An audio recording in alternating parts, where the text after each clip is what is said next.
welcome back to my channel. If you're new here, my name is Ashley, and today we are doing another video for Coffee Date Thursday.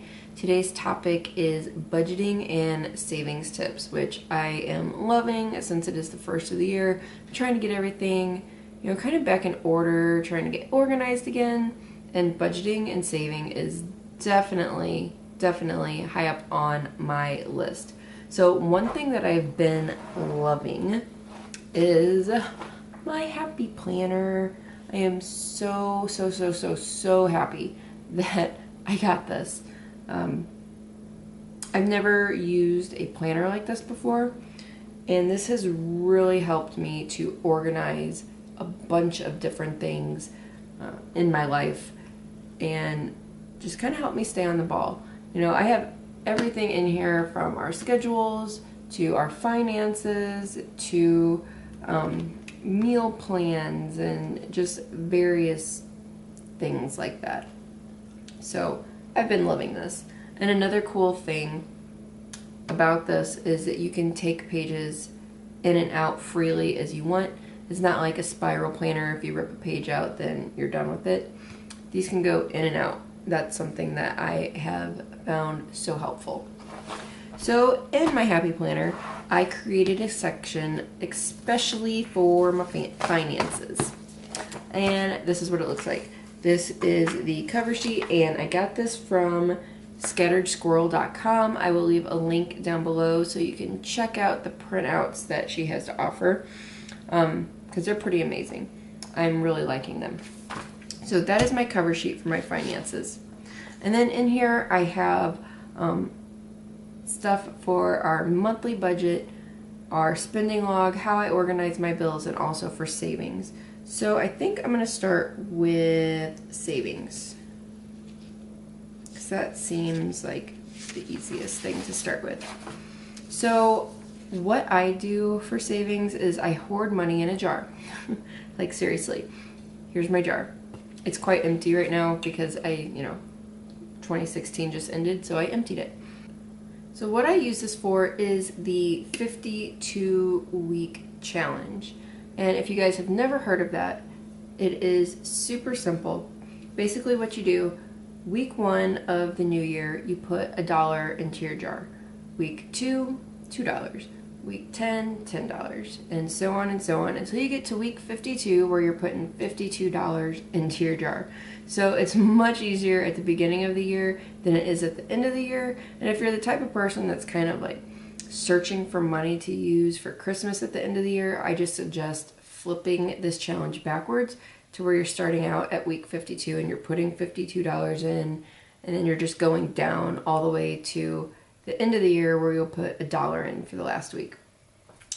But it's just personal preference. But this is the sheet that I use to keep track of what I am putting in my jar. So you can see here that I have all the weeks listed, then you have your deposit amount, and then your balance amount. As you can see, we are into week 2, and I have a 20 in here. So what I do is if I have extra cash that I know I don't need, I just go ahead and throw that in. So for week 1, I threw in $10. Week 2, I threw in $10. So I put my $10 deposit, and there's my balance. So you can see week 2, I'm off to a pretty good start. I got $20. Now, if you do it the right way and you actually do, $1 for week 1, $2 for week 2, I can't remember the exact total you end up with, but I want to say it's around $1,200. So a nice little chunk of change at the end of the year when you're really not doing too much. It's not hard to save this money. I've done this for, I'm not sure how many years I've done this for now, but I really enjoy doing it. And since I put in extra whenever I have it, 2016 I ended up with a little over $1,700. So that's nice. Like you can use it for a vacation, or if you're wanting to do a big purchase like buy a new computer. What I do is I end up giving this to my kids and I put it in their savings account. So kind of boring, but thinking for the future. That's the mom in me. Now, next thing that I have in my finance section is all of our budget stuff. And I'm going to show you what I use to organize my bills and make sure everything is paid on time. I have this sheet right here.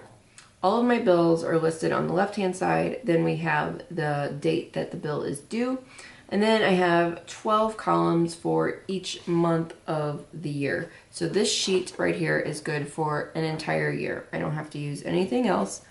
Whenever I pay a bill, I just put an X in the box. I know it's taken care of. I don't got to worry about it till next month.